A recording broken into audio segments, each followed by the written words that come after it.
자, 오늘은 이제 제8장, 제13장 내용입니다. 그 정책은 이제 뒷부분인데요. 우선 1번부터 보면 이 빈곤과 공공부조 제도와 관련된 내용입니다, 여기가. 그래서 이제 빈곤론이 앞부분에 있는데, 사회적 배제의 개념은 열등처우의 원칙으로부터 등장한 게 아니죠. 열등처우의 원칙은 1834년 개정구민법에 해당되기 때문에 이건 말이 안 됩니다. 그래서 첫 번째는 옳지 않습니다.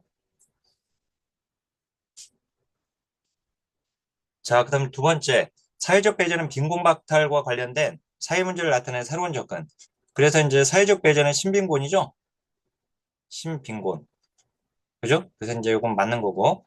그다음에 이번에 나온 사회적 배제가 이번에 문제가 나왔거든요. 그래서 사회적 배제의 특성, 문제의 초점을 소득 결핍으로만 제한하지 않죠. 이게 구빈곤에서는 소득 결핍으로만 제한했지만 이제 신빈곤, 사회적 배제에서는 다차원적인 분리라고 했었습니다. 그래서 이제 제한했다. 틀렸죠?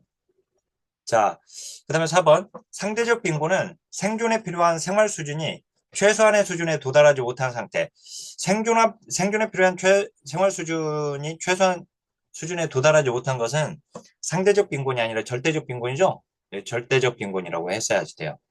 틀렸죠? 자, 5번. 방물량 방식은 엔겔계수. 그죠? 엔겔계수를 활용한다. 맞습니다. 이번에 또 나왔잖아요. 이렇게.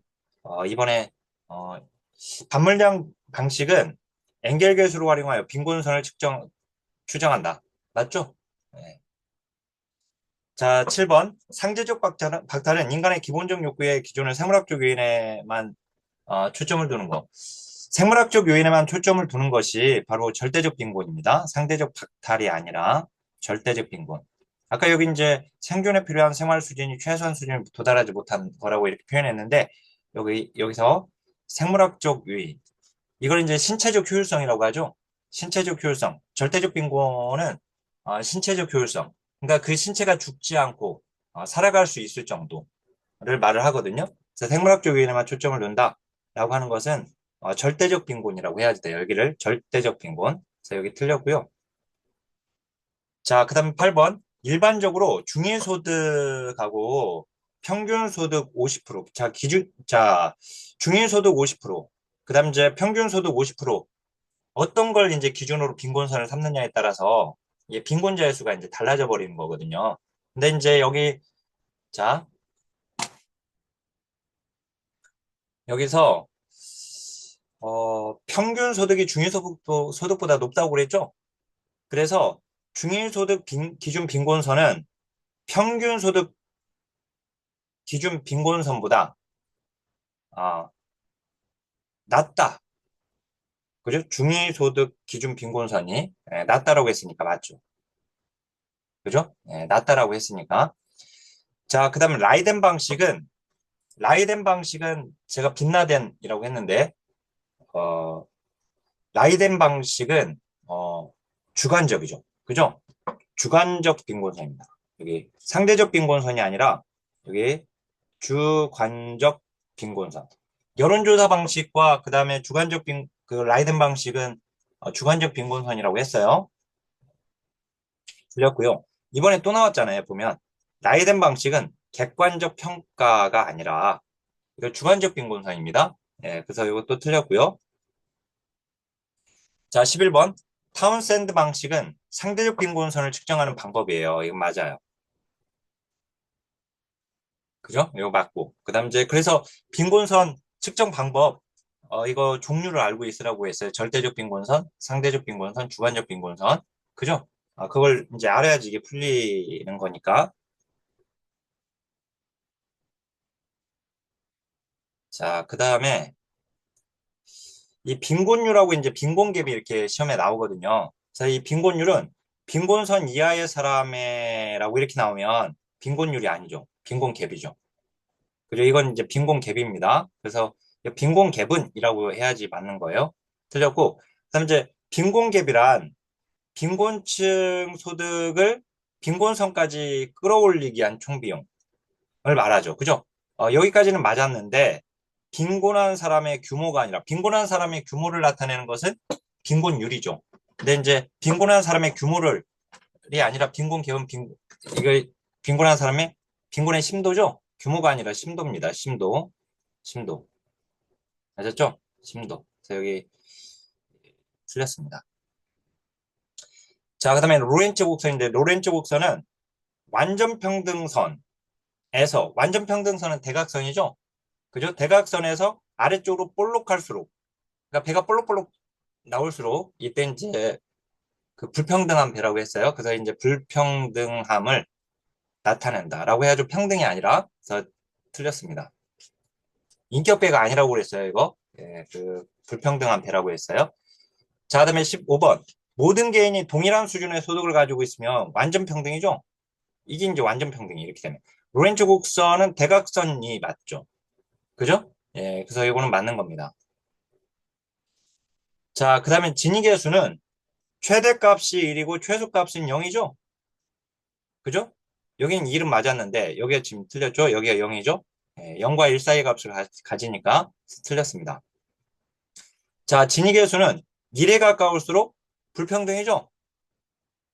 불평등함을 나타낸다. 이렇게 해야 돼요. 그죠? 진위계수는 0과 1 사이의 값을 갖는다고 했어요. 이제 여기가 완불이고 완전 불평등. 완평이죠? 완평. 0이. 그죠? 그러니까 이제 진위계수가 커진다는 것은 불평등이죠?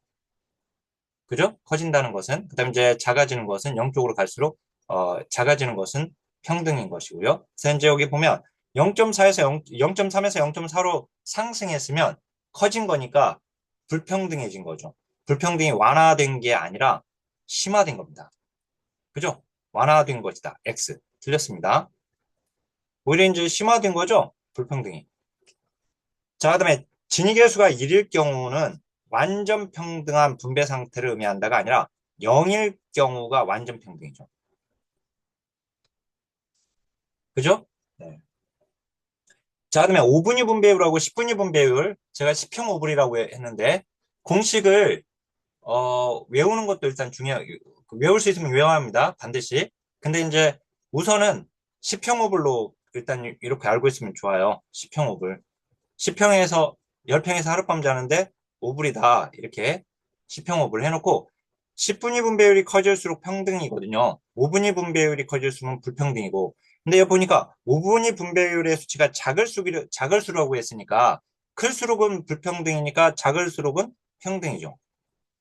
그러니까 작을수록 평등함을 의미한다. 그럼 맞는 거죠. 그죠? 이렇게 10평 5불 이렇게 간단히 적용해도 괜찮아요. 이렇게 알고 외워놓으면. 자, 그 다음에 21번인데, 국민초생활보장제도에서 생계급여 선정 기준은, 일단은 여기서는 이게 그 당시에는 그 30% 이하였거든요. 지금 이제 32%로 이제 이게 그 상향되었으니까. 그런데 어떻든, 이게 당시의 논점은 뭐였냐면 여기에요, 여기. 이거 가지고 장난친 거. 당시에 이거 이제 시험 문제가 나왔을 때에는 기준 평균 소득이 아니라 기준 중위소득입니다. 여기 평균이 아니라 기준 중위소득이에요, 중위소득. 그죠? 일단 이거 가지고 장난쳤는데 지금은 30%가 아니라 32%로 상향되었기 때문에 여기도 이제 바꿔야죠. 그래서 이제 기준 중위소득 32% 이하의 가구여야 됩니다. 그죠? 예, 요거. 제가 그 이번 개정책에 전부 이 개정사항 다 반영했으니까요. 이제 개정사항 반영해서 이걸 바꿔놨거든요. 다. 그러니까 지금에 맞게끔. 그러니까 그거 확인하시면서 보면 되겠고. 그 다음에 이제 22번 보면 자, 2014년 12월 국민초생활보장법 개정 이후에 부양무자 기준이 법 개정 이전보다 강화가 아니라 완화된 겁니다. 알았죠? 부양의무자 기준이 완화된 것이죠. 왜 그러냐면 이게 일단 우리 그 사망한 일촌의 직결주기 배우자는 제외된다라고 하는 이 단서가 붙게 되죠. 그래서 예, 부양의무자 기준이 완화가 된 것이고 그 다음에 이제 그 급여에서 부양의무자 기준이 폐지가 되는 것들이 있어요. 그래서 이제 현재는 이제 의료급여만 남게 되고 나머지는 다 이제 폐지가 되었는데 어떻든 이제 완화된 겁니다. 그래서 최근 10년간 그러니까 강화라고 하면 틀리고요. 부양무자 기준은 완화된 것이고 그다음에 최근 10년간 국민기초생활보장 제도의 변화를 물어봤는데 수급 자격 중 부양무자 기준이 완화되었다. 그러니까 맞는 거죠, 이거는. 그죠? 어, 자, 지금 이건 이제 짝지어서 여기 지금 얘를 짝지어서 볼 수 있는 것이었는데 그죠? 그다음에 이제 최근 10년간 국민기초 생활보장 제도의 변화에서 교육급여가 신설되었다. 이게 21회 때 문제예요, 이게. 21회 때. 그러니까 작년 문제예요, 작년 문제. 작년 문제에서 최근 10년간 국민기초 생활보장 제도가 변화되었다. 작년이 2023년이잖아요? 2023년이니까, 그죠? 2023년 시험이었어요. 21회 시험. 21회 시험. 최근 10년이라고 했으니까, 2013년부터라고 이렇게 생각해 본다 하더라도, 2014년 또는 2013년 이렇게 생각해 본다 하더라도 이 교육급여가 이때 신설되었는가? 제가 이렇게 강의 중에 이거 말씀드렸어요. 근데 이게 이미 논점에 나왔었거든요. 과거에. 과거에 나왔어요. 뭐냐면 어떤 논점이냐면 이게 우리가 국민기초생활보장법 그 국민기초생활보장법의 급여는 7가지 급여죠. 제가 이제 이렇게 교생의 주장은 띵띵띵 하면 자해한다 이렇게 외우라고 했어요. 이제 교육급여, 생계급여, 의료급여, 주거급여, 장제급여, 자활급여, 해상급여 알았죠? 예, 이렇게 외우라고 했고 그 다음에 그때 제가 이제 교육급여하고 그 다음에 이제 자활급여가 얘가 이제 언제 추가됐다고 했죠? 얘들 둘이 1982년에 추가됐어요. 1982년이면 국민기초생활보장법이 아니었죠. 이때는 뭐였어요? 생활보호법. 그죠? 그러니까 생활보호법이었으니까 얘들이 교육보호, 자활보호로 추가가 되었겠죠. 왜냐면 그 당시에는 급여라는 표현을 쓰지 않았으니까. 그러니까 그 이제 생활보호법에서 국민기초생활보장법으로 바뀌면서 그때 하나가 추가가 되거든요. 급여가. 주거급여가 추가가 된 거예요, 얘가. 얘가 이제 1999년 9월 7일 국민기초생활보장법이 제정될 때 얘가 추가되었어요. 그러니까 얘 빼고 주거급여 빼놓고 나머지는 생활보호법에서 이미 있었던 거죠. 알았죠? 생활보호법에서 이미 있었던 것인데 교육보호, 생계보호, 의료보호, 장제보호, 자활보호, 해산보호라고 했을 거죠. 했겠죠. 그죠? 그러다가 국민기초생활보장법으로 제정이 되면서 이 보호를 다 급여로 바꿔서 수급권을 강화시키는데 그러니까 권리로서 주는 거다라고 하는 것으로. 근데 자, 여기 어떻든 주거급여가 99년에 추가되었고 얘들은 나머지는 이전에 있었어요. 알았죠? 그러니까 일단 교육급여가 신설되었다는 말이 안 되죠. 그죠? 정확하게는 얘가 82년에 추가가 됐어요. 근데 이 자활보호가 이미 이렇게 건드려서 나왔었거든요. 그렇죠? 이 자활보호를 건드려서 나왔었어요. 자활보호가 마치 최근에 만들어진 것처럼. 그래서 그 논점을 공부를 했다면 당연히 이 교육급여도 자활급여와 교육급여가 이전에 같이 만들어졌었으니까, 그때 도입됐었으니까 그걸 통해서 이게 신설되지 않았다라고 하는 걸 최근 10년에 알 수 있었고, 뭐 꼭 그렇게 알지 못한다 하더라도 어떻든 이제 국민인권생활보장법 때 딱 하나만 추가가 되었으니까 99년이니까요. 그죠? 99년. 그러니까 주거급여만 최근에 추가됐으니까 나머지는 추가가 된 일이 없으니까 신설됐다고 하면 틀리죠, 또. 그죠? 그렇게도 알 수 있죠. 그죠? 음. 자, 그 다음에, 우리나라 국민초생활보장제도에서 교육급여는 교육부가 담당하고요. 그죠? 이 부처가 다른 게 딱 두 가지죠. 소감은 중앙행정 부처가 다른 것이 이 교육급여가 교육부죠. 얘가 교육부. 그 다음 이제, 어, 이 주거급여가 국토교통부. 알았죠? 나머지는 다 보건복지부예요. 그러니까 여기 얘는 교육부가 담당 맞아요, 여기는. 근데 자활급여는 고용노동부가 아니라 보건복지부입니다. 그죠? 여기 보건복지부라고 했어야지. 그래서 이거 틀린 겁니다. 여기가 틀린 거예요, 여기가. 알았죠? 여기가. 자, 그다음에 26번. 국민기초생활보장제도의 특징에 대상 가구당 행정관리비용. 이 행정관리비용이 뭐예요? 행정관리비용이 운영의 효율성을 얘기해요, 얘가. 운영의, 운영의 효율성, 운영 효율성. 자, 운영 효율성은 사회보험과 공공부조 중에서 운영효율성이 더 좋은 것은 운영효율성이 높은 것은 사회보험이 더 운영효율성이 높습니다. 그러니까 운영 효율성, 즉 행정 관리 비용이 적게 드는 걸 얘기하는 건데, 자, 사회보험이 운영 효율성이 좋은 거니까 높으니까 비용이 적게 드는 거예요. 그러니까 대상 관리 비용이 사회보험보다는 국민기초생활보장 제도는 공공부조이기 때문에 당연히 저렴할 수가 없죠. 그죠? 높죠. 그죠? 그래서 이제 틀렸습니다. 26번. 무슨 말인지 알겠죠? 그러니까 대상 가구당 행정관리 비용, 즉 운영의 효율성은 사회보험이 높거든요. 행정비용이 적게 든다는 뜻이에요. 그러니까 공공부조가 더 많이 든다는 것이고. 알았죠? 자, 그다음에 27번. 국민기초생활보장 제도의 급여 신청은 이번에 나온 문장입니다. 신청주의와 직권주의 병행하고 있습니다. 그죠? 그래서 이제 얘하고 이제 근로장려세제를 좀 비교를 해보면 근로장려세제는 어, 오로지 신청주의밖에 없어요. 직권주의는 없습니다. 본인이 신청해야지 받을 수 있는 거예요. 그죠? 근데 이제 그 국민기초생활보장 제도는 신청주의와 직권주의가 병행하고 있습니다. 그러니까 신청주의 원칙, 직권주의 보완이죠. 일단 본인이 신청해야지 받을 수 있어요. 그러니까 신청을 해야지 받을 수 있는 거지만, 근데 그 신청을 못하는 사람들을 위해서 사회복지 전담 공무원이 직권으로 신청을 해준단 말이죠. 자, 이게 직권주의입니다. 병행하고 있다는 거. 그 다음에 자 28번 우리나라 국민기초생활보장제도에서 생계급여, 의료급여, 주거급여, 교육급여는 부양무자 기준이 적용된다. 일단 부양무자 기준 적용되는 건 딱 하나밖에 없어요. 이제 누구? 의료급여. 의료급여밖에 없고 나머지는 다 적용되지 않습니다.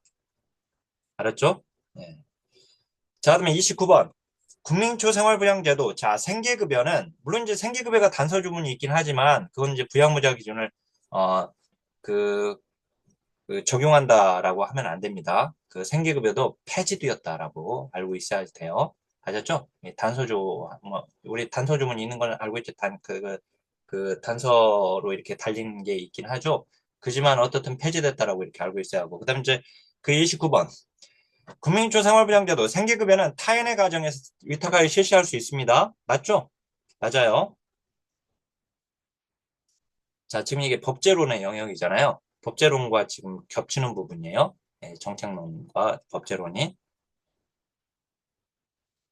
자, 그 다음에 30번. 국민기초생활보장제도에서는 보장기관은 사회복지시설을 의미하죠. 사회복지사업법상 사회복지시설을 의미하고 보장시설이 보장기관이 아니라 보장시설이 보장기관과 보장시설을 구분하라고 했어요. 보장기관은 국가 또는 지방자치단체를 의미합니다. 보장기관은. 근데 이제 여기는 사회복지서비스 사회복지기관은 이제 보장시설에 들어가죠. 그래서 이제 여기는 틀렸고요. 자, 그다음에 모든 국민기초생활보장 수급자는 반드시 자활사회에 참여해야 한다가 아니라 틀렸죠. 자활사회에 반드시 참여해야 하는 사람이 있긴 해요. 누구죠? 조건부 수급자. 이 조건부 수급자 이 사람은 참여를 하지 않으면 본인의 생계급여가 중지되기 때문에 참여를 할 수밖에 없는 해야 하는 그죠? 반드시 참여를 해야 하는 사람에 들어가지만 나머지는 의무 참여자가 아닙니다. 그래서 이제 틀렸고요. 자, 그다음에 32번. 북한 이탈 주민은요. 여기 우리 의료급여를 지금 나왔네. 의료급여는 뭐였죠? 국민기초생활보장법상 의료급여 수급권자만 있는 게 아니라 플러스 알파가 있다고 했고 이 플러스 알파 즉 타법 적용자들 있죠? 이 타법 적용자들은 모두 다 일종이라고 했어요. 일종 수급자, 이종 수급자가 아니라 그래서 여기 일종 수급자입니다. 이종이 아니라 일종. 틀렸어요, 여기. 자, 33번. 국민초생활보장제도 수급자 중 보장시설에서 그 급여를 받는 자는 의료급여 일종입니다. 이것도. 알았죠? 일종. 그래서 이제 이종은 국민기초생활보장 수급자 중에서 일종이 아닌 자가 이종이라고 했었고 그게 이제 우리 시험 논점은 이제 국민기초생활보장 수급자 중에서 이제 65세 이상 그다음 이제 18세 미만의 아동에 해당되는 것은 일종이죠. 근데 그 사이에 있는 18세부터 64세까지는 이종. 그 부분이 이제 우리 시험의 논점이었어요. 그래서 18세인 자는 2종이죠. 물론 이제 국민기초생활보장 수급자 중인데, 국민기초생활보장 어, 법의 수급자인데, 수급자 중에서, 어, 1종이 아닌 자가 2종인데, 1종인 자가 65세 이상 노인이거나 18세 미만의 아동이 1종이거든요. 그러니까 그 사이에 끼어 있는 18세부터 64세까지가 2종이에요. 그래서 이제 그것만 좀 주의하시면 되세요. 그래서 이거 지금 틀렸고, 이 자산 형성 지원으로 형성된 자산은 이 자산 형성 지원 사업에 의해서 형성된 지원 이렇게 되어서 형성된 자산은 소득 환산액 산정 시에 이를 포함하지 않겠죠, 당연히. 그래서 이거 틀렸습니다. 자, 그다음에 35번 국민기초생활보장법에 따른 지원을 받고 있는 경우에 긴급복지지원법은 우선 적용하지 않습니다. 그러니까 그 긴급복지지원법은 다른 법률이 우선 지원되도록 되어 있어요. 그러니까 다른 법률로 지원을 받을 수 없는 경우 긴급복지지원법은 얘가 이제 긴급복지지원법이 우선하는 게 아니라 얘가 제일 마지막에 들어가 있거든. 마지막 보충 역할을 해줘서 국민기초생활보장법에 지원을 받고 있으면 긴급복지지원법에 지원을 하지 않습니다. 알았죠? 여기 지금 틀렸어요. 우선 적용한다. 지원하지 않습니다. 자, 긴급복지지원제도에서 긴급지원의 종류에는 금전, 현물 등의 직접 지원, 그죠? 민간 기관단체 연계 지원. 그게 이렇게 둘로 나뉘죠? 그래서 이제 요거 맞았고, 요거는. 자, 이번에 또 나왔잖아요, 보면. 긴급복지 지원 제도는, 그러니까 이게 보면 지금 정책론에서는 국민기초생활보장법이라고 하지 않고 국민기초생활보장제도라고 이렇게 문제를 내고 있고, 아까 이제 의료급여 제도 또는 이제 긴급복지지원법도 긴급복지지원제도 이렇게 물어보잖아요. 예, 이제 법제론에서는 이걸 법으로 물어보고 이제 법 조문으로 나오거든요, 아예. 알았죠? 물론 이제 여기 이런 내용들이 다 법 조문이죠. 긴급복지지원법의 법 조문에 다 들어가 있는 내용인데, 자, 어쨌든 여기 보면 현금급여와 그다음에 민간 기관 단체 연계 등의 지원을 제공하고 있다. 그럼 맞는 거예요? 알았죠? 어.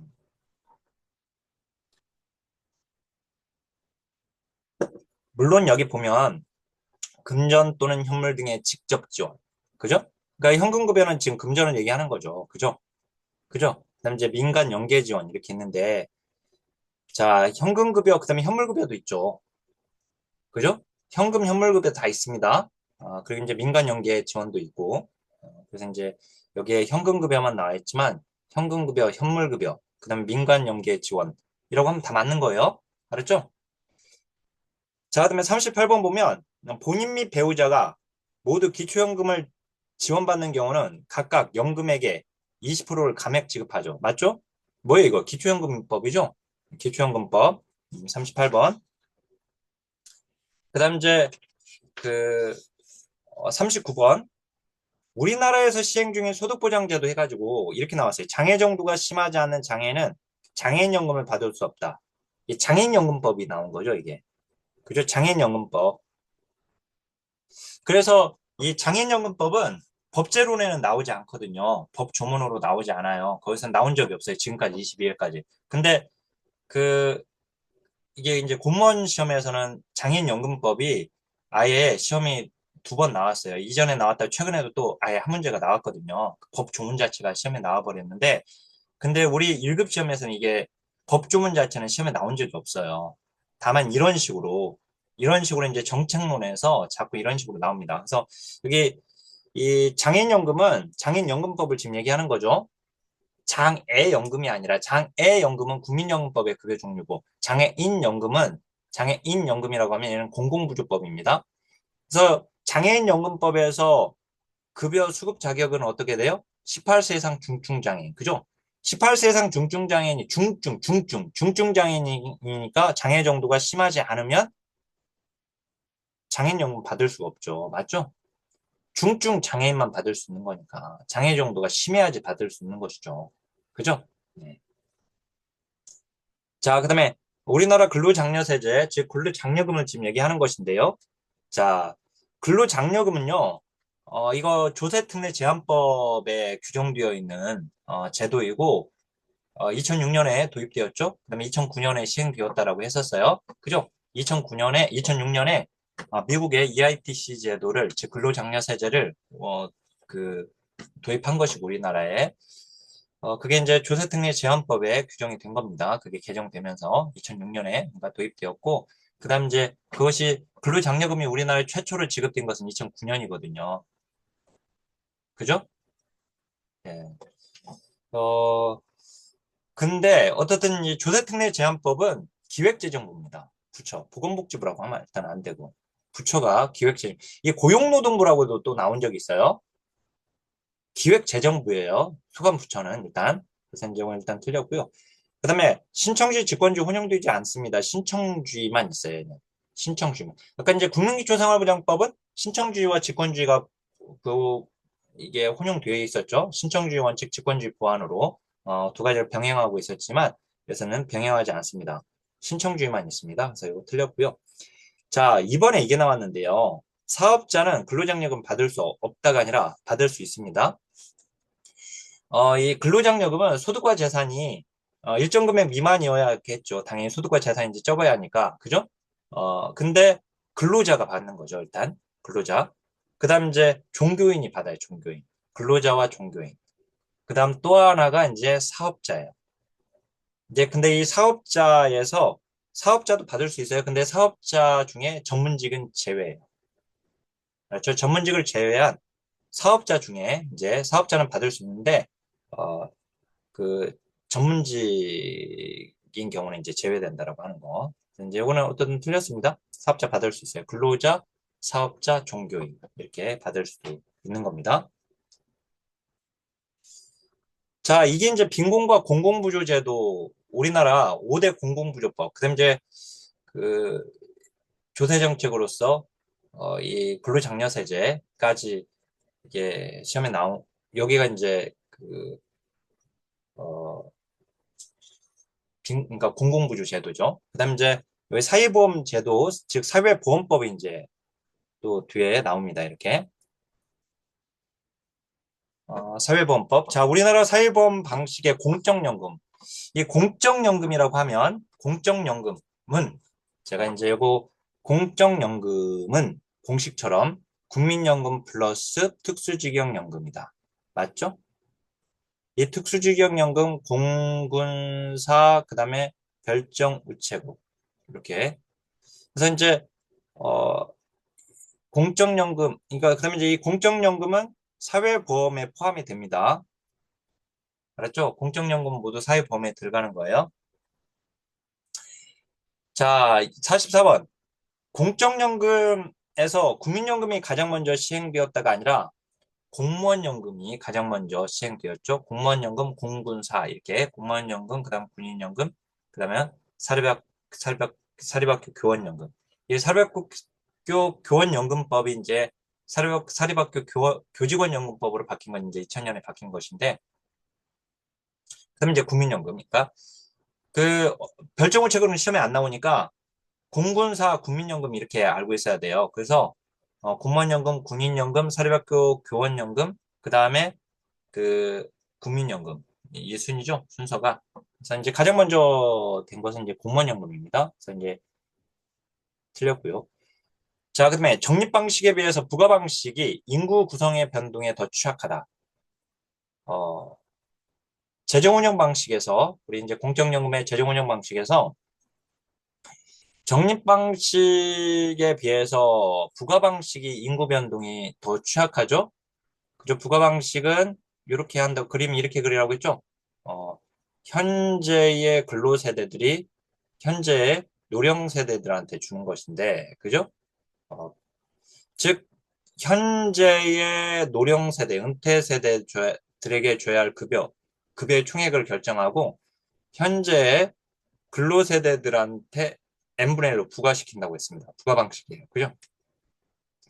여기에 인구가 많았는데 여기는 인구가 적었고요. 근데 요 사람들이 이제 노인이 됐을 때 그죠? 지금 우리 지금 1차 베이비붐 세대, 2차 베이비붐 세대 이제 그 은퇴가 되고 있는 상황이어서 굉장히 지금 74년생까지가 지금 2차 베이비붐 세대인데 그래서 이제 2차 베이비붐 세대까지가 은퇴하게 되면 우리나라 아주 심각해진다고 지금 심각해질 상황이잖아요, 지금. 그래서 이제 어떻든 현재 노인 여기가 많아지게 돼 버리면 여기가 많아지게 되면 그러면 이제 여기 미래의 근로세대들이 줘야 하거든요. 그래서 이제 여기 만약에 여기 인구가 적다면 그죠? 적은 상황에서는 이 정치적 위험이 따르게 된다라고 했습니다. 자, 그래서 여기 인구 변동에 취약한 것은 부가 방식이에요. 그래서 이거 맞는 거고요. 자, 부가 방식은 적립 방식에 비해서 자본 축적 효과는 당연히 적립 방식이죠. 그죠? 그러니까 크다라고 하면 안 되고 적립이 적금시키는 거니까 그죠? 틀렸고요. 확정급여, 급여가 확정되어 있으면 이 투자 위험은 개인에게 돌아가지 않습니다. 운용하는 사업주에게 돌아가는 것이지. 그죠? 어차피 개인은 급여는 정해져 있기 때문에 나중에 받을 급여는 어차피 정해져 있기 때문에 투자 위험은 개인에게 부과되지 않는단 말이죠. 그죠? 운영 위험에 따른 책임은 전적으로 그 사용자가 부담하게 되는 거예요. 이런 경우는. 그래서 이제 이게 이제 시험 나오기는 했는데 이것도 그 한 번 그냥 제대로 한 번 문제 나왔어요. 이게 그전에는 그냥 한 줄 한 줄 이렇게 두 번 정도 나오다가 아예 한 문제로 나온 적이 있습니다. 그래서 한번 문제 풀어보시면 되는데 이건 확정 기여식과 확정 급여식이 나온 적이 있어서 이거 지금 이건 틀렸고요. 자, 그다음에 국민연금의 경우에 이제 소득 상한선과 하한선이 있잖아요. 근데 소득 상한선은 국민연금 가입자들 상호간의 연금급여 편차를 일정 수준 제한한다는 기능이 있어요. 맞습니다. 국민연금 보험료는 기준소득 월액의 9%입니다. 근데 기준소득 월액이 상한선과 하한선이 있는 거예요. 그래서 그 기준소득 월액의 이 상한선이 이 상한선이 있고 이 상한선의 9%, 그다음 이제 하한선이 있어요. 하한선의 9%를 이제 보험료를 내도록 되어 있는 것인데 이게 하한선과 상한선이 정해져 있으니까 나중에 받을 연금급의 편차가 제한되는 기능이 있는 거예요. 만약에 상한선이 없으면 많이 버는 사람이 그 보험료를 많이 내도록 되는 거가 되잖아요. 그러면 이제 나중에 받을 때 문제예요. 받을 때 많이 낸 사람들은 더 많이 받게 되니까 이 적게 낸 사람과 많이 낸 사람의 급여 편차가 커지게 된단 말이에요. 그렇죠? 연금급여 편차가. 근데 이걸 이제 줄여준다라고 이렇게 지금 얘기하고 있는 것이고. 자, 그다음에 49번에 출산 크레딧, 우리나라 출산 크레딧 2명 이상의 자녀입니다. 3명이 아니라 틀렸고요. 그다음 이제 이 추가 산입, 가입기간 추가 산입이 이게 크레딧이에요. 크레딧 제도가 바로 가입기간 추가 산입 제도를 크레딧이라고 합니다. 근데 우리나라 지금 크레딧 제도는 세 가지죠. 출산 크레딧, 그 다음에 이제 군복무 크레딧, 그 다음에 실업 크레딧이 세 가지만 있는 겁니다. 자, 근데 여기 구직급여를 받는 경우 이 가입기간 추가 산입 이건 이제 실업 크레딧을 얘기하는 건데 이거 맞는 거고요. 자, 농업인의 연금보험료를 국가가 보조할 수 있도록 되어 있습니다. 그래서 여기 틀렸고요. 그 다음에 가입기간 추가 산입에 따른 비용이 있잖아요. 이거 비용. 국가와 사용자가 2분의 1씩 부담한다라고 하면 틀리고요. 지금 아까 뭐라고 했죠? 이 가입기간 추가 산입은 세 가지라고 했잖아요. 지금. 그죠? 출산과 군복무와 그 다음에 실업 크레딧. 그죠? 요거를 이제 순서를 암기하기 편하게 군복무, 그 다음에 출산, 그 다음에 실업 크레딧 이렇게 외워놓으면 좋은데 군복무의 경우는 국가가 전부 부담한다라고 돼 있어요. 전부 부담한다. 부담, 자, 이 부담한다. 근데 전부를 부담해야 돼요. 무조건. 할 수 있다가 아니라, 부담할 수 있다가 아니라 전부를 부담한다. 자, 그러면 출산은 어떻게 되어 있을까요? 출산은 국가가 전부, 전부 또는, 또는 일부를 부담한다. 출산의 경우에는 전부 부담한다라고 되어 있지는 않아요. 근데 부담한다예요, 여기도. 부담할 수 있다가 아니라, 어떻든. 알았죠? 근데 이제 전부 또는 일부예요, 여기는. 알았죠? 근데 이제, 실업 크레딧은 얘는 전부 또는 일부 부담할 수 있다라고 되어 있어요. 할 수 있다. 아셨죠? 이렇게. 그러니까 그러니까 어떻든 여기 보면 이제 국가와 사용자가 2분의 1씩 부담한다고 안 된단 말이죠. 그죠? 틀렸고요. 그 다음에 이제 국민연금 끝났고, 그 다음 이제 국민건강보험으로 와줘야 하는데, 자, 이 진료비 지불 방식과 관련해서 개별 의료 행위마다 가격을 지불하는 제도가 바로 행위별수가제죠. 행위별수가제는 지금 행위별수가제를 얘기하는 건데 여기가 질병별로 정해진 일정에게 진료비만 부담하는 제도. 이거 포괄수가제를 얘기하는 거죠. 포괄수가제보다 필요 이상의 진료 서비스를 제공할 가능성이 높은 거예요. 그죠? 의료 행위마다 다 가격을 지불하도록 되어 있으니까, 그죠? 과잉진료에 우려가 있다라고 했었고, 그다음 이제 행위별수까지는 자 포괄수까지를 적용함으로써 환자의 본인 부담금이 감소할 수 있는 거죠. 맞는 겁니다. 자, 우리나라 국민건강보험에서 질병 치료 시 상실된 소득을 보장해주는 상병수당. 자, 이걸 현재 시범 사업으로 시행 중에 있거든요. 현재 3년간 시범 사업인데 이제 3년간 시범 사업이면 2025년 도입 예정이긴 하지만 이 2025년 그러니까 7월부터 시작했기 때문에 시작할 때 그러니까 이제 3년이 되는 것은 올해 이제 6월이 돼야지 이제 6월 말까지 가면 이제 그 3년이 됩니다. 그러니까 3년간 시범 사업이기 때문에 우리 시험은 1월에 시험을 보니까 상병수당이 그 뭐 또 모르죠. 국가에서 그냥 맘대로 그냥 그것과 상관없이 의지가 있어가지고 땡겨가지고 그냥 어, 시행할 수도 있는 일일 수도 있겠지만 어떻든 그럴 일은 없기 때문에 설사 이제 그런 일이 발생된다 하면 우리 12월 제가 내년 시험 보기 직전 12월에 법령 개정 특강 하기 때문에 그때 다 다뤄 드릴 거고요. 어차피 그러니까 지금으로는 상병수당은 지급되지 않고 있다라고 알고 있습니다. 아셨죠?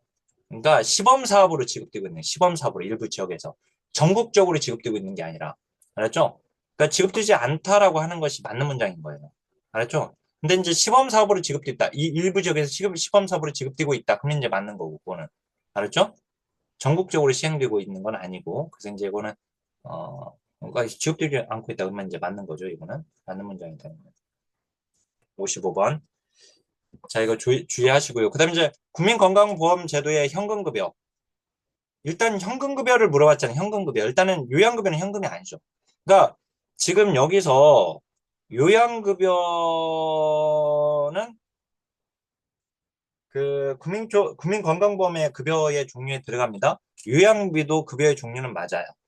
알았죠? 장제비는 2008년 이후부터 이제 지급되고 있지 않기 때문에. 그러니까 옛날에는 지급됐지만 지금 지급되고 있지 않기 때문에 장제비는 더 이상 국민건강보험제도의 급여는 아닙니다. 일단 급여가 아닌 장제비가 들어가 있으니까 일단 틀렸고요. 그 다음 이제 현금급여는 얘는 맞아요.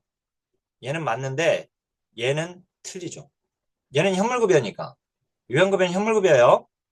알았죠? 네, 좀 틀렸고 어쨌든.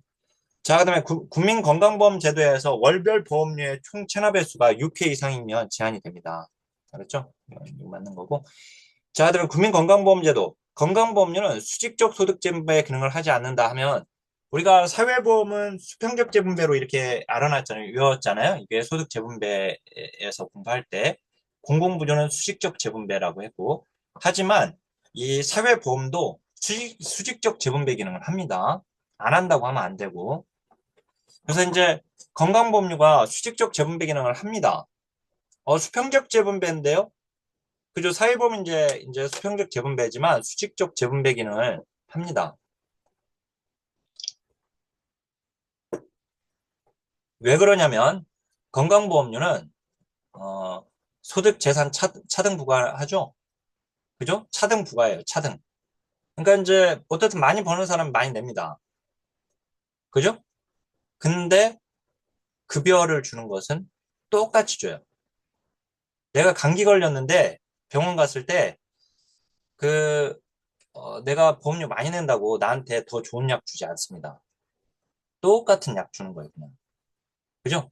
그래서 이제 그 많이 낸 사람인데 그렇다고 많이 이렇게 나한테 급여를 주는 게 아니란 말이에요.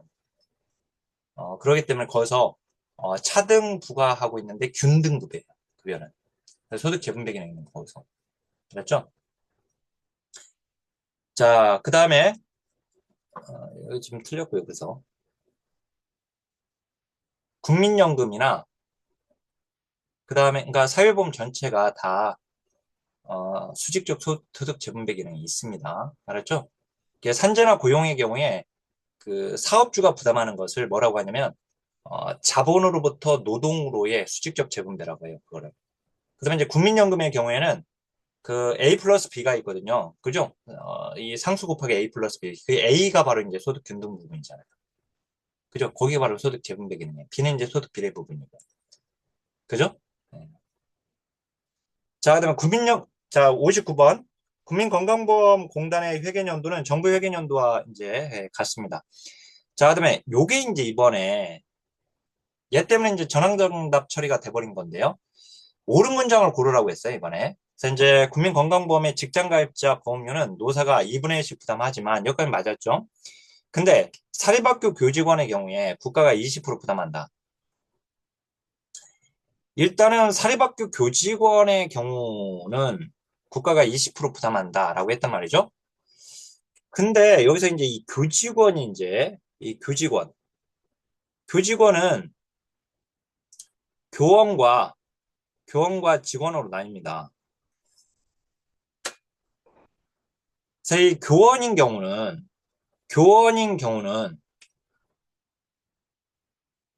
직장 가입자 본인이 50%를 내고 그다음 이제 학교가 30%를 내고 국가가 20%를 50, 30, 20 맞아요. 알았죠? 근데 이 교원을 제외한 교직원의 경우 그런 경우는 50 직원과 이제 사용자가 50대 50을 냅니다. 국가는 들어가지 않고. 알았죠? 그래서 이제 이 문장이 맨 처음 맞는 문장이었거든요. 맞는 문장이었는데 그래서 얘가 답이었었어요. 이 문장이. 나머지 다 틀린 문장이었고 오지선다에서 이제 우리 옳은 걸 고르시오라고 해가지고 얘가 이제 맞는 문장. 가다반에서는 얘가 맞는 문장이었고 어 근데 이제 그 최종 정답에서 확정 정답에서 얘를 틀린 문장으로 처리가 되니까 얘가 이제 틀린 문장이 됐어요. 틀린 문장이 됐으니까 옳은 문장이 없는 거잖아 이제. 1번, 2번, 3번, 4번, 5번 중에서 얘가 본래 맞는 문장이 얘 하나밖에 없었는데 얘가 틀린 문장이 돼버렸으니까 맞는 문장이 없잖아요, 나머지가. 그러니까 전황정답 처리가 된 거예요.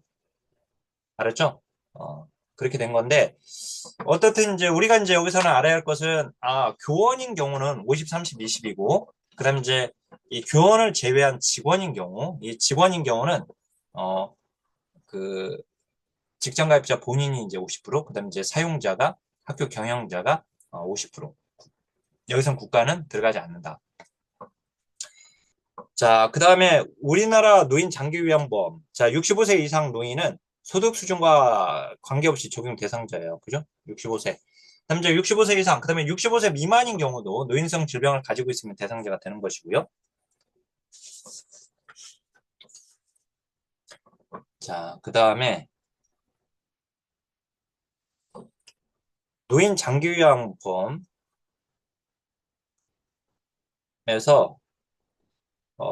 장기요양 인정의 유효기간은 이렇게 최소가 붙으면 1년 이상이 맞는 거예요. 근데 그 시행령에 보면 요거는 지금 노인 장기요양보험법 조문이에요. 이게 이 조문 자체 이거 자체가 조문이에요.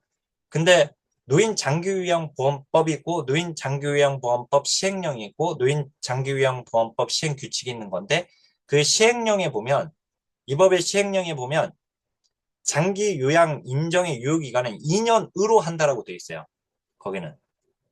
알았죠? 근데 이제 그러면 아니 2년이 맞냐? 그러면 1년 이상이 맞냐? 이렇게 질문하는 분들이 계셔요. 어, 당연히 이제 그럴 경우는 문장이 최소가 붙으면 2년이라고 하면 안 되죠. 그죠? 최소가 붙으면 1년 이상이라고 해야 하는 거고, 최소가 안 붙었다. 그냥 장기 요양 인정의 유효기간은 1년으로 한다. 그러면 이건 틀린 거죠. 1년 이상으로 한다. 이러면 안 되는 거예요, 그때는. 음. 1년 이상, 그러니까 이제 2년으로 한다라고 해야지. 2년으로. 그죠? 근데 여기서 이제 최소, 그러니까 이제 1년 이상, 어, 이라고 해야 합니다. 이때는. 그러니까 1년으로 한다면 틀리는 거예요. 어떻든. 2년으로 한다라고 해야지 맞는 것인데, 시행령 조문으로 보면. 근데 시행령 조문이 시험에 나온 적은 없어요. 기출문제 풀어보시면. 이렇게 최소 1년 이상으로 이렇게 계속 시험에 나왔어요. 몇 번. 네. 자, 노인 장기요양보험, 그 다음에 국민건강보험료는 통합징수합니다. 그 다음에 이제 고지는 구분고지하고 관리는 독립회계로 관리합니다. 그래서 통합관리가 아니라 독립회계로 관리하죠. 이제 수급자는 시설급여와 특별연금을 중부가에 받을 수 없습니다. 틀렸고요. 그다음 이제 시설급여 제공기관에는 시설급여 노인 장기요양보험의 이제 시설급여 제공기관은 노인 의료복지시설을 얘기하는 건데 노인 의료복지시설은 노인 요양 공동생활가정 그다음에 노인 요양시설이 있죠. 그죠? 노인 요양 시설과 노인 요양 공동생활가정 이 두 가지가 시설급여 이제 제공기관에 들어가는데 노인 전문 요양병원은 들어가지 않습니다. 자, 그다음에 66번 이제 산재보험으로 왔네요. 산재보험에서 국민연금의 장애연금과 유족연금을 받는 수급권자가 자 국민연금의 장애연금, 국민연금의 유족연금 맞죠? 그죠? 근데 산재보험에는 이제 장애급여와 유족급여가 있어요. 제가 이렇게 이제 두 가지가 겹칠 때는 어떻게 한다? 어떻게 한다? 어느 쪽이 이제 어느 쪽이 이렇게 줄어들어요? 당연히 국민연금의 장애연금과 유족연금이 2분의 1로 조정된다고 했죠? 정지된다가 아니라. 그죠? 네. 자, 산재보험의 피보험자. 산재보험에는 피보험자라고는 용어가 없습니다. 들렸죠? 네. 왜냐면 이제 그 산재보험의 이제 경우에 이제 근로자가 산재를 당해가지고 보험 혜택을 보게 되는 것인데 산재를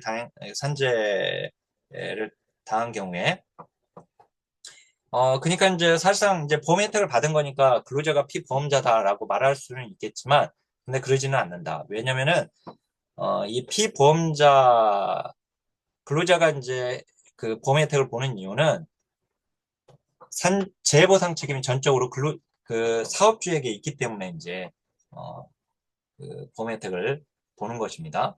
그래서 산재보험법에는 어디에도 피보험자라고 하는 용어 자체가 없어요, 아예. 그래서 이제 피보험자라고 하는 용어는 고용보험법에 있죠. 고용보험법에. 그래서 이제 고용보험법에서는 근로자가 피보험자다 하면 맞아요. 하지만 산재보험에서는 근로자가 피보험자다라면 틀립니다. 알았죠? 자, 그다음에 산재보험에서 급여의 종류는 요양급여, 간장은 직상에서 먹으면 휴일장이 있다. 이렇게 외우라고 했죠? 간장은. 그래서 간도 들어갑니다. 근데 이제 구직급여가 아니에요. 구직급여는 실업급여죠. 실업급여는 고용보험법. 그죠? 고용보험 제도. 자, 그 다음에 올해는 여기다가 상병부상연금은 산재보험에 들어가 있죠. 그죠? 이게 보면 연금으로 끝나잖아요. 그러니까 이게 이제 국민연금 아니냐 이렇게 혼동되게 만든 거예요. 알았죠? 상병부상연금은 국민연금인데 그러면 안 되죠. 일단 이제 이거는 맞았어요. 상병부상연금은 산재보험의 급여 종류가 맞았는데 상병수당이 아니죠. 상병수당 누구고 국민건강보험법에서 지금 지금 이제 시범사고를 시행 중에 있는 것이 상병수당이었죠. 그래서 이제 이거 틀렸습니다. 자, 70번에서 우리나라 산재보험법에서 장애급여는 산업재해를 입은 모든 근로자가 아니라 일단 산업재해를 입은 근로자 중에서 치유를 받겠죠. 이제 치유가 된 상황인데도 불구하고 신체에 장애가 있으면 그때 이제 장애급여를 받게 되는 거죠. 그죠? 이제 좀 틀렸습니다. 그 다음에 이번에는 해답지를 제가 같이 제공해가지고 제가 오늘 이게 늦게 제공해서 또 우리 꼼꼼히 공부하신 우리 그 선생님들은 부담이 확 느껴질 것 같아가지고 그래서 정답지를 같이 올려드렸습니다. 어, 그 일일이 또 이게 다 하나하나 찾아보면서 공부를 하시기 때문에 그 그럴 것 같아서 예. 자 거기 71번. 우리나라 고용보험 제도에서 근데 그 기출문제집을 풀 때는요. 내가 공부가 좀 어느 정도 되고 난 다음에 기출문제를 풀려고 하면 안 돼, 절대. 기출문제는 그냥 맞고 품어야 돼, 그냥. 아셨죠? 기출문제는 그 대개 공부하는 우리가 이제 시험을 준비하면서 항상 그 내가 어느 정도 좀 공부 좀 해놓고 기출문제는 좀 아껴놓고 있다가 내가 공부가 어느 정도 이론 공부가 좀 된 다음에 그때 가서 한번 풀어보려고 해요. 그러면 때가 늦어요. 그렇게 하면은 공부 방법이 좋은 공부 방법이 아니에요. 우리 같이 이제 시간이 없는 경우는 그리고 이렇게 절대평가로 우리가 공부하는 경우 특히 이제 뭐 상대평가도 마찬가지입니다. 공무원 시험도 마찬가지고 그 합격을 공무원 시험에서 이제 합격을 빨리 하는 사람들의 특징 중에 하나가 이론 강의 끝나면 기출문제 돌리는 겁니다. 바로 그 사람들이 빨리 합격해요.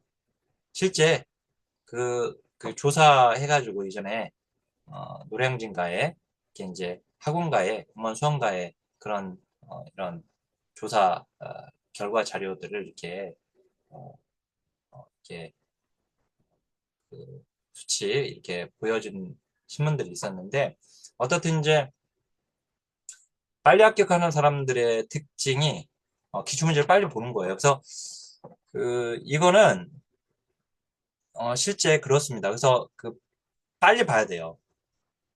내가 공부가 안 돼 있어도 기출문을 빨리 봐버려야 돼. 그러니까 한 번 내가 강의 들었다. 그러면 빨리 그 부분의 기출문제 빨리 볼수록 좋아요. 아셨죠? 그래서 아껴놓고 보려고 하지 마시고 아껴놓고 보려고 하다가는 시험 임박해가지고 보게 돼요. 그러면 이제 큰일 나, 그러면은 그때는. 그래서 지금 아끼지 마시고 공부가 이론 강의 이제 들었으면 바로 보세요. 해당 부분 기출문제. 자, 여기 이제 그 71번 보면 72번도 마찬가지고요. 73번도 마찬가지네요. 고용안정 직업능력 개발 사업은 근로자가 사업주가 절반씩 부담하는 게 아니라 사업주 전액 부담입니다. 공동 부담도 틀렸고, 그죠? 2분의 1 부담도 다 틀렸죠, 그죠? 틀렸고. 그죠? 그러니까 이제 여기서 핵심은 뭐냐면 우리가 산재보험은 사업주가 전액 부담이죠. 근데 고용보험에도 사업주가 전액 부담하는 게 있는데 바로 그게 고용안정 직업능력 개발 사업이다. 알았죠? 이걸 좀 알고 계시고 자, 다음에 자영업자인 피보험자. 자, 이 자영업자도 피보험자입니다. 근로자도 뭐 피보험자지만 자영업자도 피보험자. 그래서 고용보험의 피보험자에 들어갑니다. 그러니까 자영업자도 실업급여를 받을 수 있습니까? 받을 수 있습니다. 근데 받을 수 있는데 자영업자가 못 받는 실업급여의 종류가 있어요. 누구예요? 연장급여와 조기 재취업수당 받지 못해요. 알았죠? 자, 우리나라 고용보험의 구직급여는 구직활동 여부와 관계가 있습니다. 구직활동을 해야죠. 그죠? 틀렸습니다. 자, 그 다음에 여기 이제 국외 입양이 아니라 이제 국내 입양으로 활성화하는 것이죠. 이게 입양특례법에서 이제 출제가 된 거예요. 이게 이제 이거는 지금 그 그러니까 우리 법제론으로 보면 이제 사회복지서비스법, 사회서비스법 큰 틀 안에는 이제 사회서비스법 안에 드는 것인데 여기 지금 77, 78번은 아동복지법이고요. 그다음 이제 여기 76번은 입양특례법에 이제 규정되어 있는 내용인데 주문인데 여기 국외 입양이 아니라 국내 입양입니다. 그래서 틀렸고 그다음 이제 아동학대를 예방하고 수시로 신고를 받도록 긴급전화는 아동보호 전문기관이 아니라 지방자치단체에서 설치하도록 되어 있습니다. 틀렸고요. 지금 이제 아동학대 신고는 112입니다. 112에 이제 신고하면 이제 거기에서 한꺼번에 처리하고 있죠. 112에서. 그 지역아동보호 전문기관, 이제 아동보호 전문기관에서 아동학대 신고 접수, 현장조사, 응급보호 등의 역할을 한다가 아니라 이게 이제 아동복지법상 옛날에는 아보전, 이게 아동보호 전문기관을 아보전이라고 했는데 아보전이라고 하는데 아보전에서 했었던 업무였죠. 근데 이게 바뀌어서 시도지사, 시장군수, 구청장 업무로 바뀌었기 때문에 여기 지금 법 주문에서 이제 여기 아동보호 전문기관에서 역할을 한다라고 하면 틀립니다.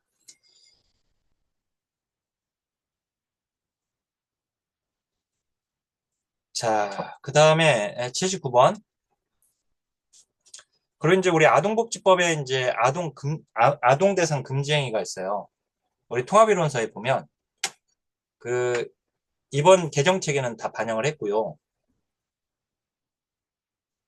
그 금지 행위에 이제 애들 있는 데에서 그 가정폭력이 이루어지는 경우에 정서적 학대에 들어가는 것이어서 금지 행위에 들어가죠. 5년 이하의 징역, 5천만 원 이하의 벌금 거기에 해당되는 건데 그 어떻든 거기 없었던 게 그게 붙었어요. 이전체 가지고 계시는 경우는 제가 강의 중에 핵심 이론 강의 중에 말씀드리고 또 법령특 강의에서도 나중에 말씀드릴 겁니다. 그거. 네. 그러니까 애들 있는 데에서 부부싸움 하면 안 돼요. 애들 있는 데에서 부부싸움 하면 어, 설사 엄마가 맞았어도 좀만 긁혀도 쌍방폭행으로 이제 주장하잖아요. 가해자인 남편이. 그래서 이제 그 이게 목 졸랐는데 예를 들어서 목 졸랐어. 근데 그 아내가 그 목 어, 이게 막으면서 그 남편의 팔이 이렇게 긁혔다 하더라도 그 쌍방폭행으로 이제 주장하잖아요. 어떻든 그래서 그 아내가 아주 많이 맞았어도 아이들 앞에서 싸운 거잖아요. 그러면 둘 다 처벌받습니다. 아이들 앞에서 싸운 거기 때문에 둘 다 처벌받게 되는.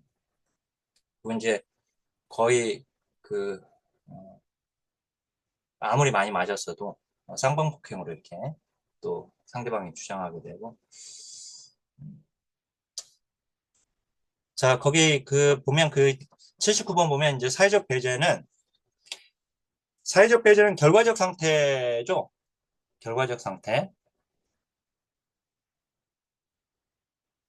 결과적 상태를 나타내는 빈곤 개념과는 달리, 그러니까 결과적 상태를 나타내는 그러니까 이 개념과 달리, 그러니까 구빈곤의 개념과 달리, 빈곤화의 이르는 역동적이고 동태적인 과정을 강조합니다. 그죠? 과정을. 사회적 배제는 빈곤에 대한 다차원적 접근이죠. 다차원적 접근으로 빈곤의 역동성과 동태적 과정을 강조한다. 아까 지금 요거 기출문제 지문이거든요. 이거 지금 두 개 지문을 제가 하나로 묶어놨는데 지금 요거 그전에 똑같은 이제 여기 뒷부분이 동일하게 오고 있는데, 자, 81번. 육체적 요율성, 신체적 요율성을 유지하기 위한 이건 이제 절대적 빈곤자입니다. 그다음에 식료 분비가 총 가계 지수에 차지하는 비용은 엔겔 계수죠?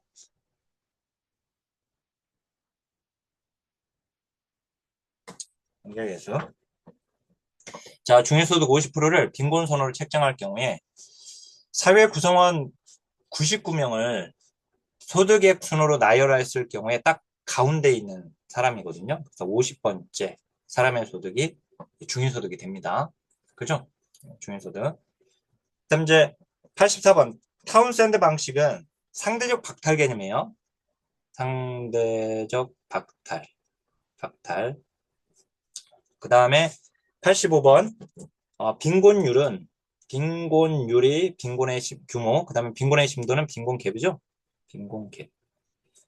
그 다음에 86번 렌즈 곡선은 이게 이제 가로축, 세로축도 알아야 돼요. 이게 이제 가로축. 가로축은 소득이 낮은 인구부터 가장 높은 순으로 인구 비율이고, 그죠? 그다음 이제 소득 누적 비율은 이제 세로축이죠. 세로축. 자, 그 다음에 음, 로렌츠 곡선은 진계수를 산출하기 위한 기초로 쓰이죠. 진계수. 그 다음에 로렌츠 곡선이 45도 선에 일치하면 균등, 이제 완전 평등선을 지금 얘기하는 것이고, 그 다음에 진위계수가 불평등도가 증가할수록 수치가 커져서 가장 불평등한, 완전 불평등은 1이죠. 자, 10분위 분배율이 클수록 10평 5불이라고 했죠? 그죠? 소득 분배가 평등하다. 10.5불이니까. 자, 국민초생활부장제도에서 생계급여, 의료급여의 소관부처는 보건복지부죠? 보건복지부. 그 다음에 교육급여 수급권자의 선정 기준은 기준 중위소득의 100분의 50 이상으로 하라고 되어 있습니다. 그렇죠? 50 이상으로. 국민초생활정법의 법 조문에 보면.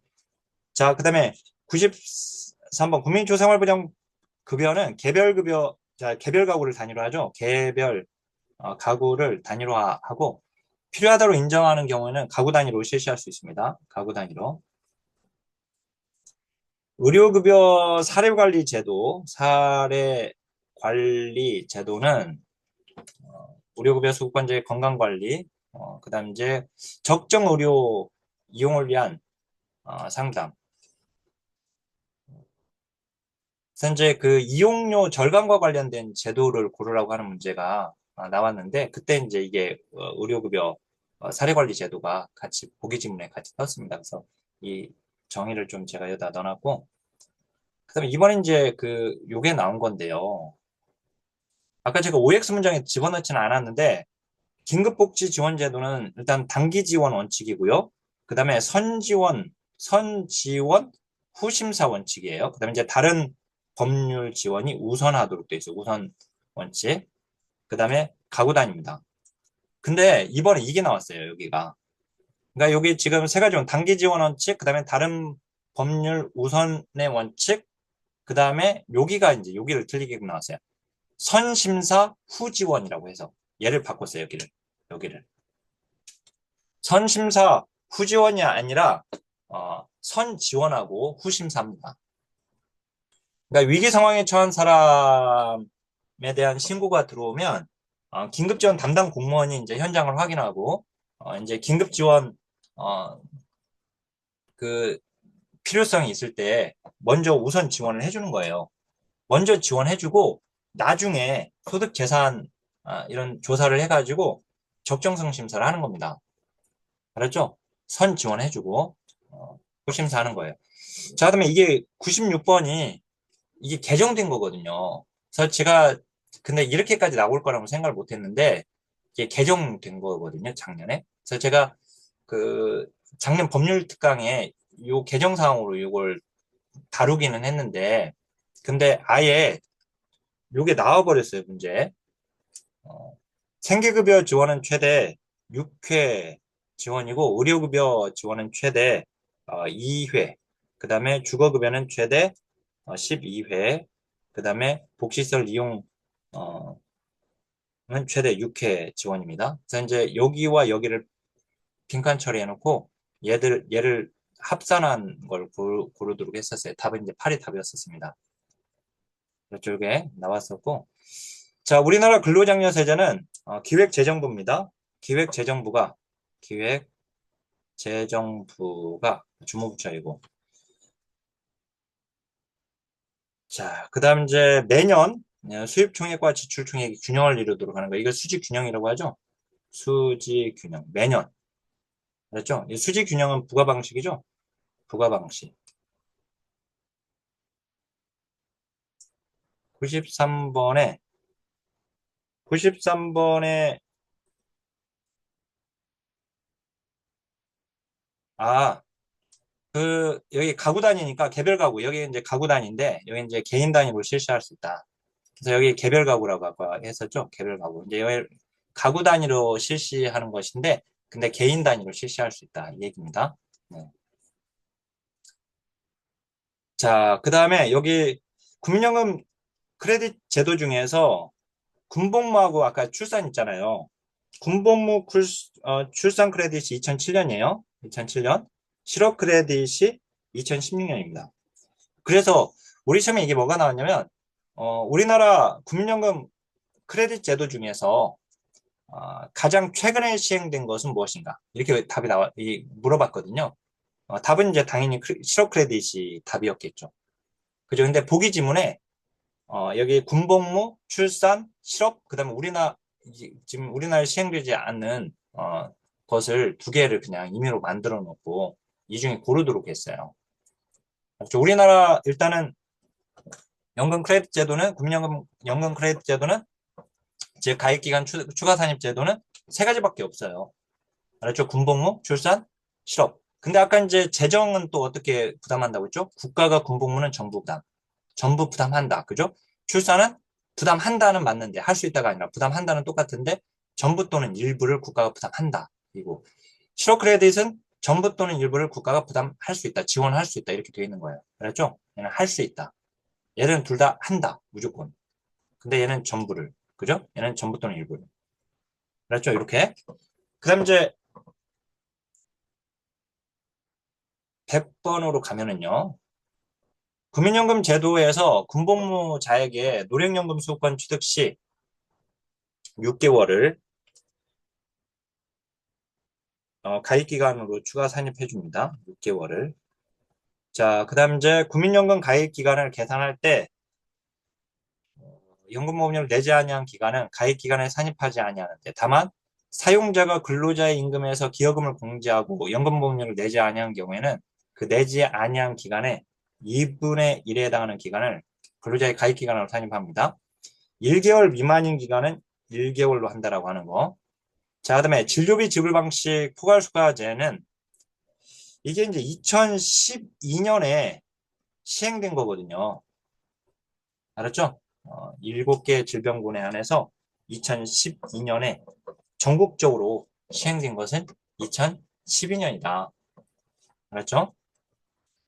그 다음 이제 시범사업으로가 아니라 전국적으로 시행된 거. 그 다음 이제 포괄수가제는 주로 발생 빈도가 높은 질병군에 적용하는 것이고, 우리나라 건강보험의 상병수당은 2025년 도입을 목표로 해서 2022년 7월부터 시범사업으로 시행이 되었고요. 그 다음에 105번에 국민건강보험제도의 직장가입자의 보험료는 건강보험 정책심의위원입니다. 건강보험 정책심의위원회에서 심의 의결한다. 얘 보면 이제 명칭이 심의잖아요. 심의 의결. 심의위원회잖아요. 심의위원회. 근데 이제 얘는 심의뿐만 아니라 의결까지 한다라고 하는 사실도 좀 알고 있으면 좋을 것 같고. 그 다음에 아까 요거예요. 이제 아까 그 전환정답 처리됐다라고 하는 거. 직장가입자가 교직원으로 사립학교에 근무하는 교원이면 교원이면 보험료익은 그 직장가입자가 50, 사용자, 학교 경영자를 얘기하는데 30, 그 다음 이제 국가가 20을 부담하지만 직장가입자가 사립학교에 근무하는 이 교원을 제외한 교직원의 경우, 즉 직원의 경우는 50을 본인이 부담하고 사용자가 50을 부담한다라고 하는 거. 자, 그다음에 노인 장기요양보험제도에서 장기요양보험 사업 보험의 보험자는 국민건강보험도 똑같아요. 노인 장기요양보험도 똑같고 이 보험자가 누구냐면 국민건강보험공단입니다. 공단. 산재보험의 업무상 질병의 인정 여부를 심의하기 위해서 근로복지공단 소속기관의 업무상 질병판정위원회, 업무상 질병판정위원회를 둔다는 거. 자, 우리나라 산재보험에서 급여 청구에 따른 공단 결정에 불복하는 경우에 산재보험 심사위원회 심사 청구죠. 요거는 지금 우리 전심 절차 있잖아요. 이제 우리 법제론의 전심 절차에서 이거 공부하게 됩니다. 전심 절차. 자, 그 다음에 우리나라 아직 법제론 수업을 아직 안 들으셨으면 이게 이제 법제론에서 이게 정리가 돼요. 전심 절차, 이의 신청, 그다음 이제 심사 청구, 그다음 이제 우리 국민기초 생활보장법 이의 신청이잖아요. 두 번의 이의 신청.